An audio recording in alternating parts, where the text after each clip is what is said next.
Hi, everyone, and thank you for joining us today for our discussion of deep vein thrombosis, also known as DVT. Before we begin today, I'd like to introduce you to the panelists for this evening. My name is Antonius Gasparis, or Tony Gasparis, and I'll be moderating the event today. I'm a vascular surgeon at Stony Brook Medicine and the director for the Center for Vein Care, as well as the DVT team. I'm joined by two experts from the Department of Vascular Surgery, Doreen Elitharp and Kristan Probeck, nurse practitioners, both specialized in venous thromboembolism, which also is known as VTE. I'm going to have them introduce themselves to get started. And why don't we begin with you, Doreen? Thank you. Welcome, everyone. I'm Doreen Elitharp, as Tony said. I'm a nurse practitioner working at Stony Brook. We work in the entire hospital, and the focus is on VTE, venous thromboembolism prevention. And then we also do a lot of following for quality and making sure our patients get the right care and treatment, and a lot of teaching and education at the hospital. Thank you, Doreen. And next we have Kristan. Kristan, why don't you introduce yourself a little bit? So I work with Doreen in the hospital doing monitoring patients who have a VTE, a PE, or a DVT, a pulmonary embolism, or deep vein thrombosis.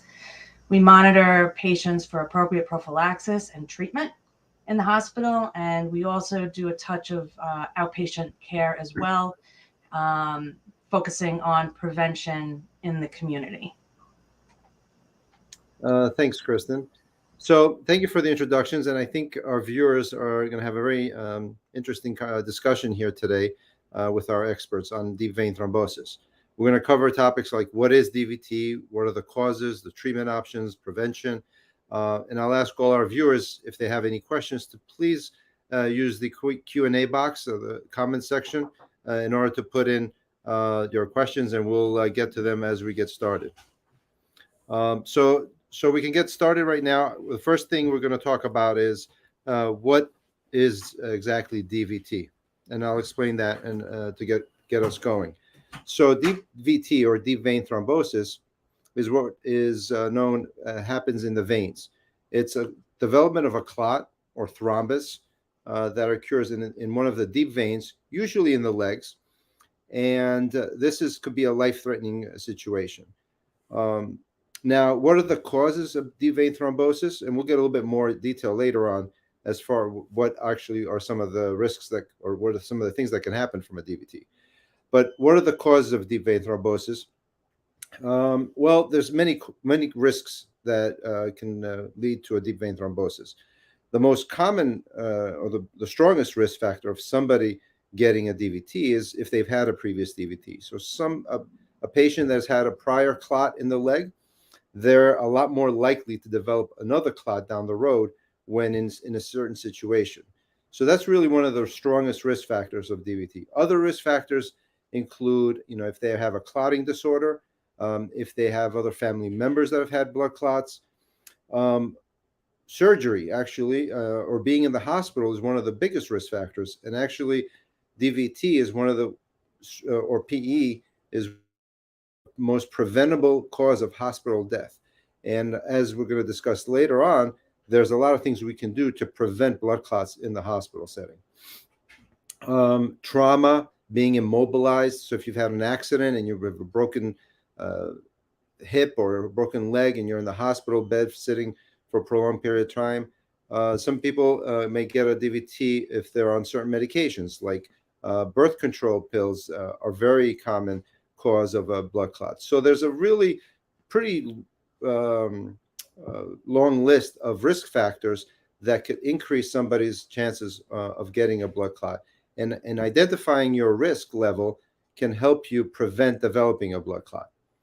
So, Doreen, what are the pre-existing health conditions that could make one to be more susceptible to DVT? I've talked about some of the risk factors, but what are some of the pre-existing health conditions that you? Well, you mentioned some of them, and most people, as you said, a lot of people are at a level of risk, and depending on their history, that can be increased. So some of the things that a patient may have or that you may have as an underlying condition that could increase your risk. something, the main one, as Dr. Gasparis said, is a history of a prior blood clot, whether it's in the lungs or the legs. And patients that have a prior clot, 3 out of 10 will go on to have another episode of clotting in the next 10 years. So it's good to know preventative measures as well.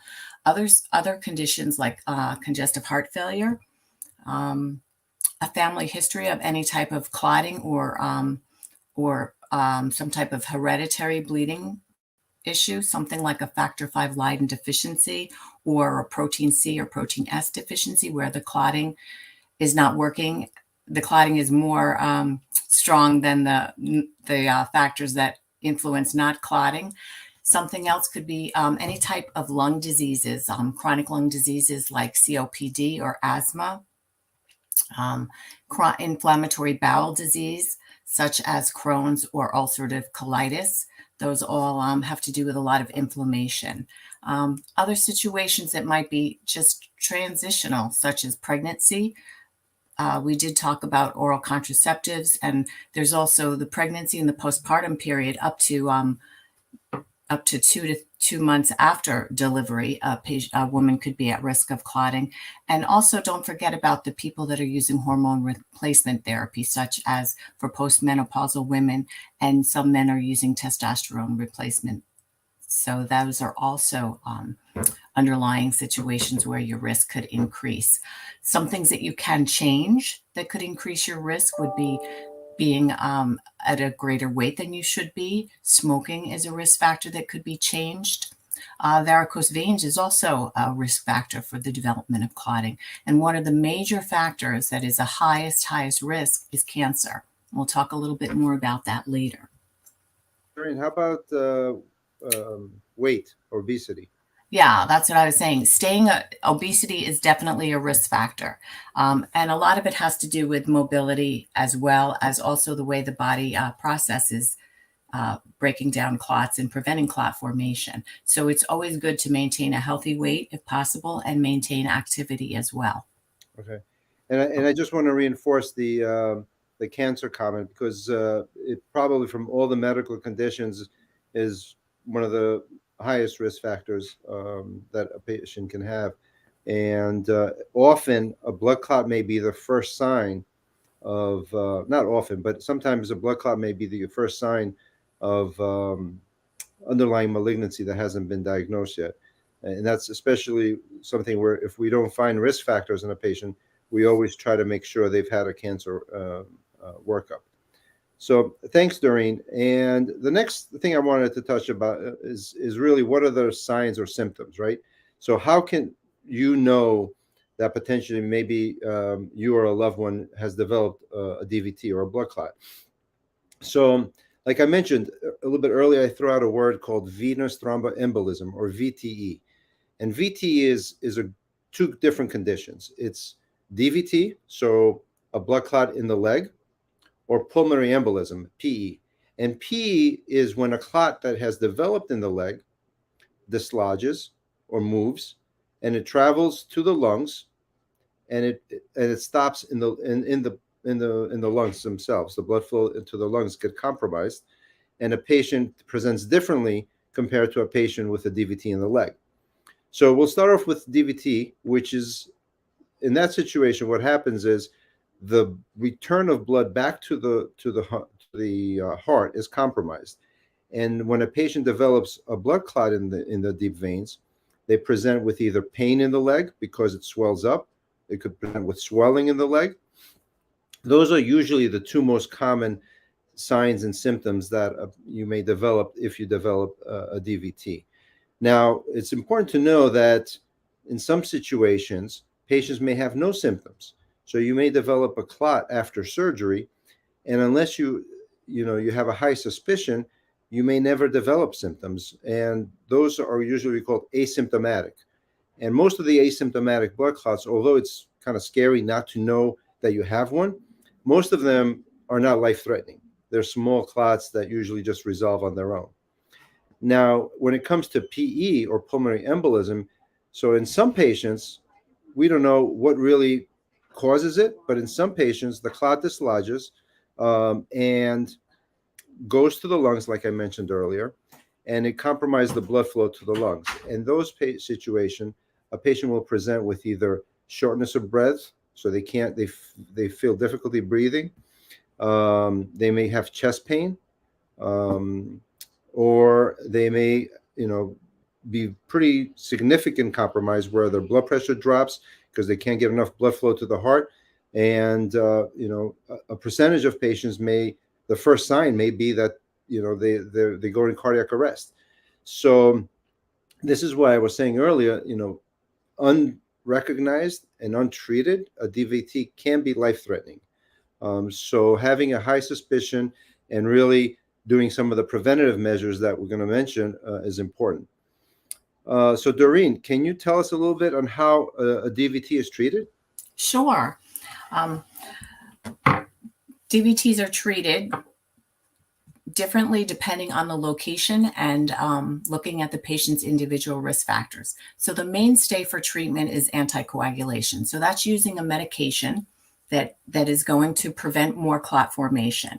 Anticoagulants aren't the same as the clot busting drugs that break up the clot, but they do prevent further extension of that clot, development of that clot, and then also help with a little bit of the pain and swelling sometimes. So as far as our choices of medication, when someone comes in with a blood clot, depending on, again, we look at the location of the clot, the situation surrounding the development of that clot, the patient's individual risk factors for clotting, and also careful consideration about their individual risk factors for bleeding. So those are all the things that your healthcare provider will look at to make a decision about what is the best therapy for you.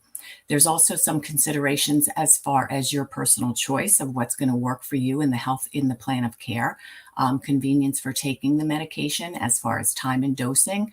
And there's also different choices that we have. We have intravenous medications that would be used in a situation where someone was hospitalized and there's a potential for a high risk of them to bleed with using anticoagulants, or if there's a possibility that a procedure might be indicated, whether it's for treating the deep vein thrombosis or pulmonary embolism or another unrelated reason that they may need surgery. So that medication can be stopped and out of the system quickly.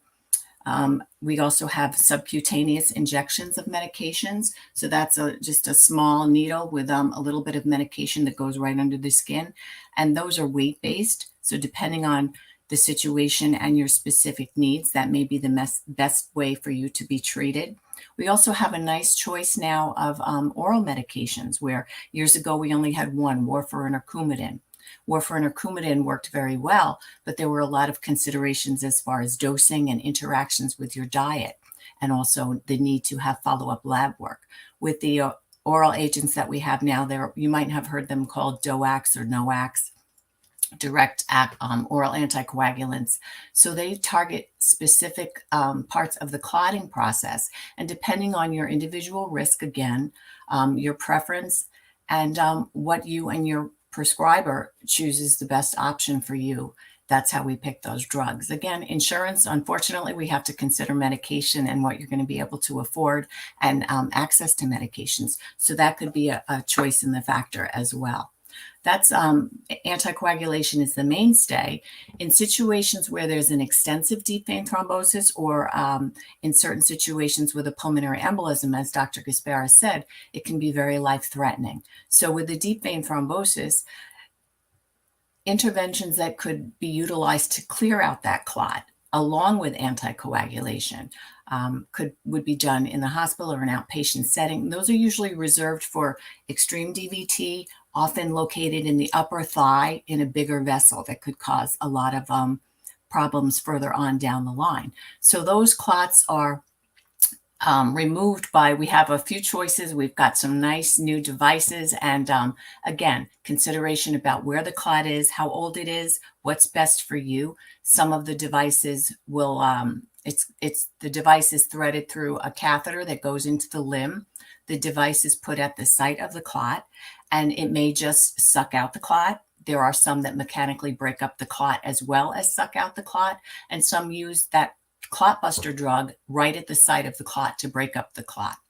So depending on your individual risks, what's going on with you, how stable a patient may be having a pulmonary embolism, those devices would be a choice of usually a team of people would make a decision about that.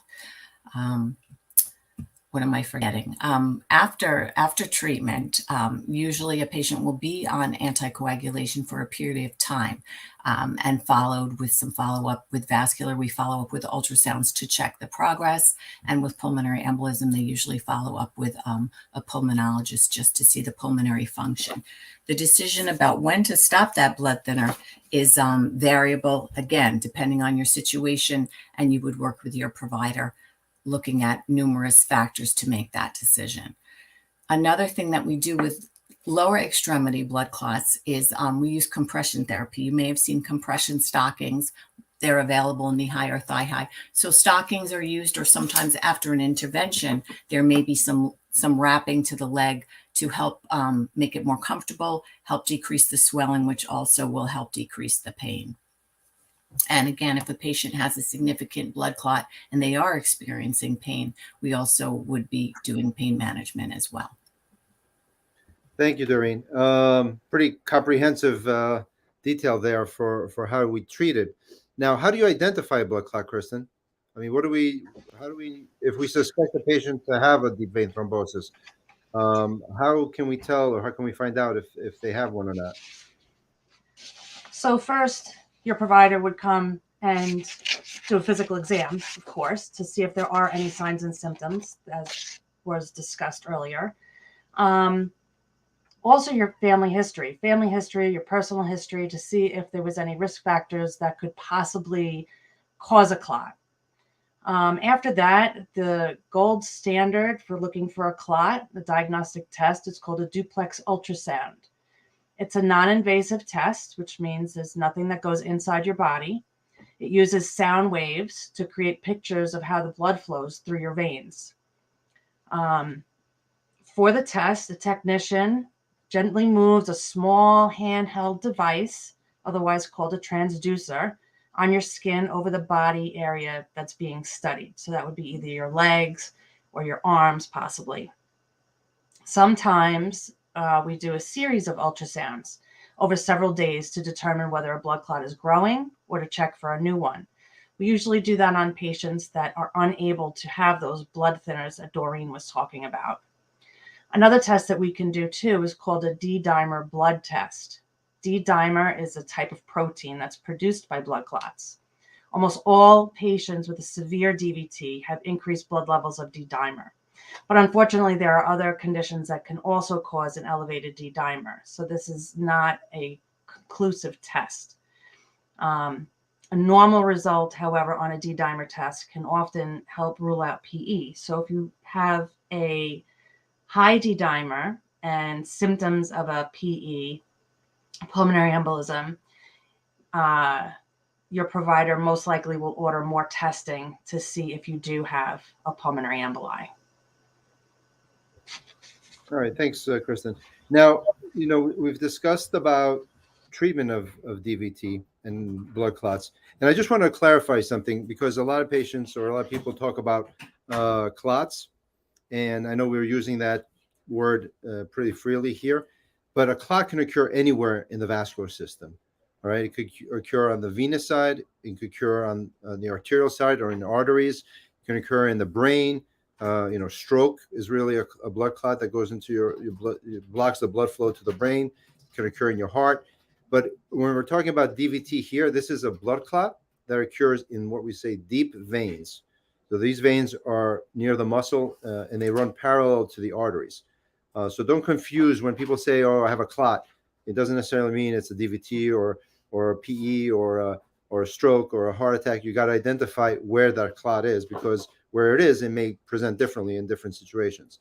So we've talked about treatment. Kristan, why don't you touch base a little bit also on what how do you prevent a DVT and what we do at Stony Brook to help prevent patients getting blood clots in the hospital? So Doreen and Dr. Gasparis did touch on some of these, so I'm just going to go over them again. Patients and people in the community, Doreen had pointed out, you should be maintaining a normal weight. When you are overweight or obese, it can cause not cause, but not help prevent DVTs. Quit smoking.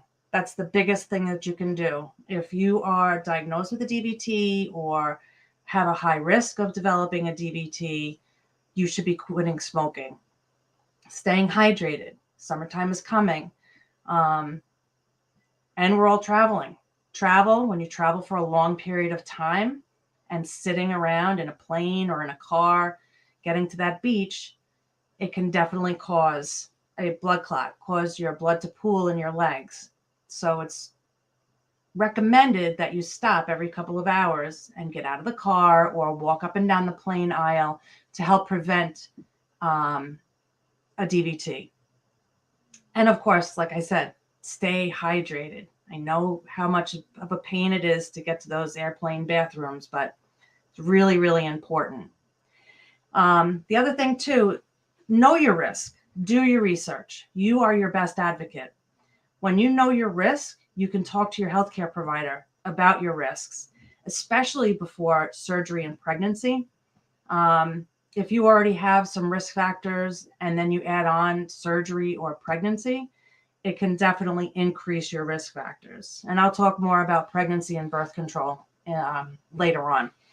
When you're in the hospital, like I said, before surgery, before hospitalization, talk to your provider. See what your risk factors are. See if maybe you need to be on some type of a prophylaxis while you're in the hospital. When you're done with surgery, if your healthcare provider tells you you can get out of bed and walk, get out of bed and walk. That's going to be your best prevention from preventing a blood clot. If you can't get up and walk, your providers tell you not to, raise your legs up.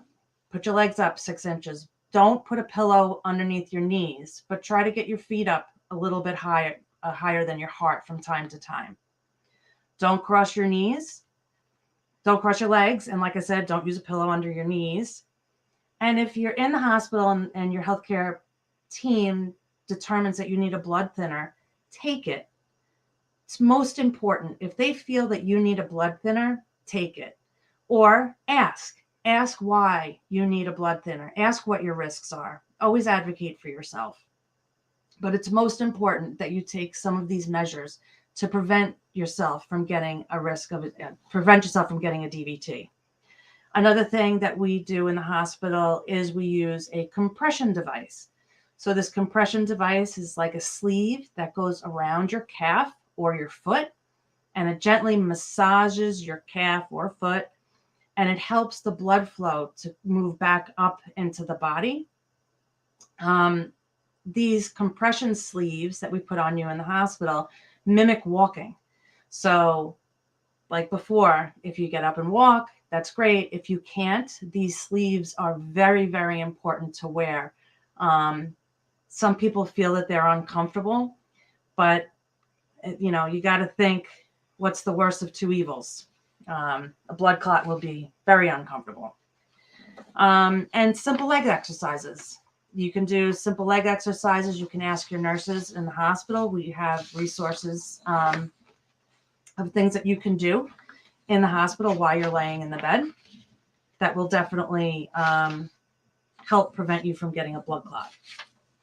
Now, what do we do in Stony Brook? We actually have a bunch of different initiatives that we have going on. Doreen had mentioned one that refers to the pulmonary embolies. We are in the process of creating what's called a PERT team, a pulmonary embolism response team. So if somebody comes into the hospital with chest pain and we find that they have a pulmonary emboli, we assemble a group of experts to discuss the case and decide how we're going to manage the patient. It's a very quick way to treat a patient that is in such a critical state. Also, Stony Brook is creating an advanced recovery after surgery program, or ERAS. So through this program, patients and their families are taught simple ways to prevent a blood clot before and after surgery. So you're taught how to manage your risk before you go into surgery. So when you go home, and as we know, people aren't staying in the hospital that long anymore, you're still at risk when you go home for a blood clot. So it's very important that you take some steps to prevent DVT when you're at home. And we will be providing you with that kind of information. That's what we're creating right now. And like I said about the compression devices, very, very important. You know, especially if you just had surgery and you cannot have blood thinners, then those compression devices are really important. And the medication. Sometimes, you know, you will need some type of a blood thinner. So like Doreen said, it's either an injection of a tiny, small little needle in your belly to help your blood from clotting, prevent from clotting.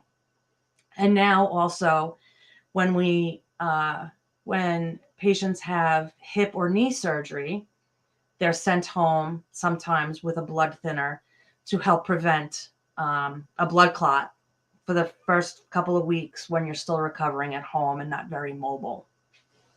So those are some of the things that we're doing at Stony Brook to help patients prevent. Thanks, Kristan. So a lot of important points there you mentioned, and I think obviously I wanted to just reemphasize the blood thinner is not really a high dose blood thinner; it's a low dose that really doesn't increase dramatically your risk of bleeding. It's similar to like maybe risk of aspirin, but it does help prevent clotting in situations where you're at increased risk.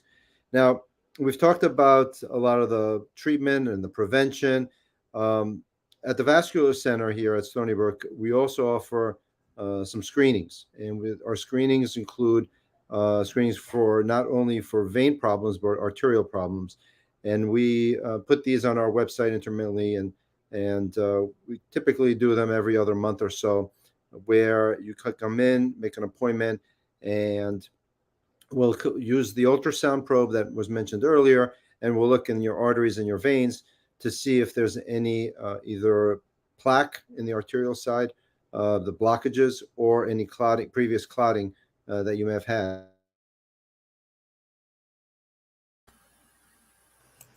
Oh, looks like we lost Dr. Gasparis there for a minute. We had a question in the chat about when should you get a screening?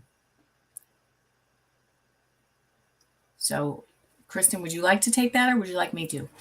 Sure, I'll take that. Thank you. So when should you get a screening? Well, we really generally do not screen for blood clots. If you have a symptom, if you have an issue, we will definitely look, but we generally don't screen for blood clots. But there are other screenings, and I think that's what Dr. Gasparis was starting to talk about at the Vascular Center.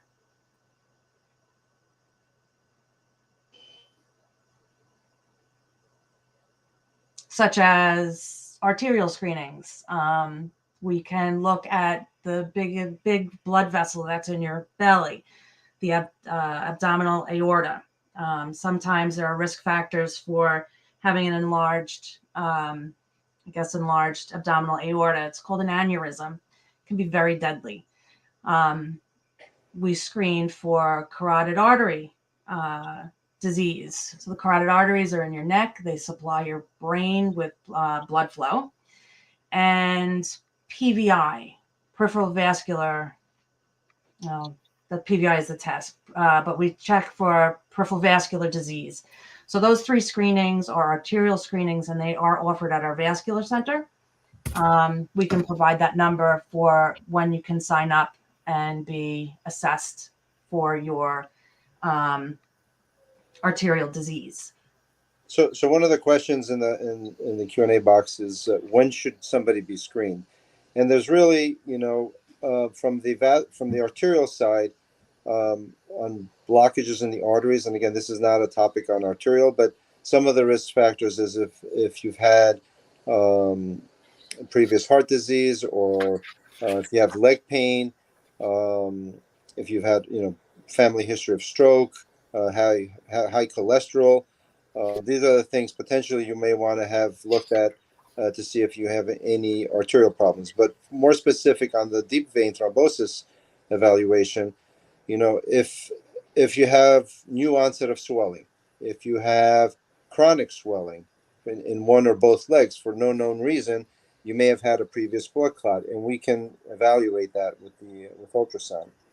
Those are really, or if you have large visible veins with superficial phlebitis, you may want to take a look and make sure your venous system is working well. So those are kind of the situations where you may want to come in for a screening. Let's see, mentioned women, another question about women with birth control that are more susceptible to blood clots. Are there any warning signs to be aware if you're on birth controls that are concerned? That usually is, again, if you develop signs of pain and swelling in the leg, right? So suddenly you wake up and your right leg is all swollen and painful. That is something that you may want to go ahead and go to your doctor or the emergency room to be evaluated for deep vein thrombosis. So that's pretty much it for the questions here. Let's see. Anything else? Any other thoughts, Doreen?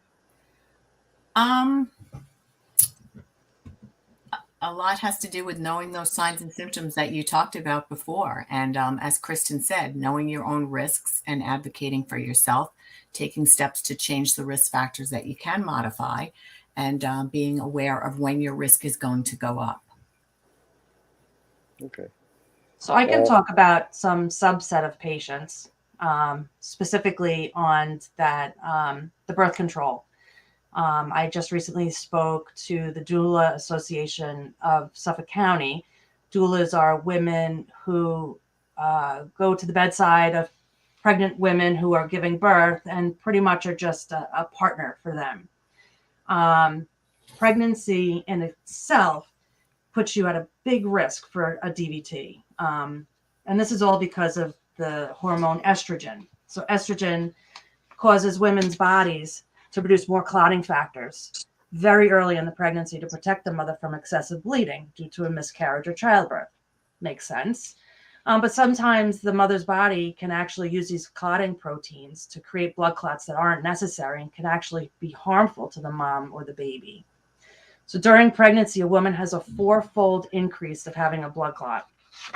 In the first week postpartum, they have a 100-fold risk. So again, you're in the hospital, you give birth, you go home, you're tired, baby's not sleeping. So what are you doing? You're sitting around, you're not drinking enough, you're not very hydrated. Big risk. So even up until the 12th week postpartum, a woman is still at a 20-fold risk. And unfortunately, this isn't discussed with obstetricians and their patients. So it's something definitely women need to advocate for.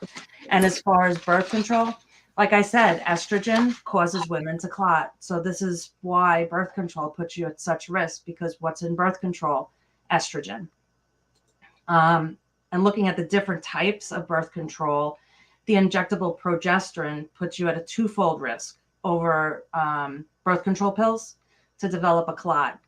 Birth control pills alone, they're stronger nowadays than they were when they were first created in the 70s. Sometimes that can put you at a 3-fold risk.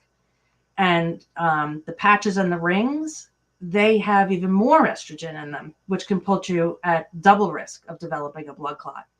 So again, you double this with a sedentary lifestyle. You work at a desk job, you're a smoker, you're a little overweight, all those things. And then you add birth control on top of it, puts you at really high risk. So again, you got to advocate for yourself and discuss it with your obstetrician, your primary care practitioner. You need to discuss it or Google it. Google's a wonderful place. Or ask us. So thank you, Kristan, for those comments. And I'd like to wrap it up now since we've been at it for a little bit. And I think just to summarize, deep vein thrombosis is a pretty significant medical problem. It's often under-recognized and confused because people use the word clots and have a family history of clots, but you really need to understand what that family history is. And if it's a deep vein thrombosis, then puts you at risk of having potentially a clotting disorder, because some of these are hereditary. The other important thing is any situation that you're put in that increases your risk of being immobilized. So surgery, trauma, long flights, do things that can help prevent. And what you do to prevent depends on the situation. If you're just traveling cross country, just getting up around, walking around, and keeping hydrated is adequate. But if you're undergoing a big operation, obviously that's something you need more help with prevention, which is blood thinners. And finally, early diagnosis, simple test with an ultrasound. It could be really life-saving in situations. So I'd like to thank Kristan and Doreen really for the excellent discussion and topic. That's very important and something we take care of very seriously at Stony Brook. Thank you, everybody, and have a great day.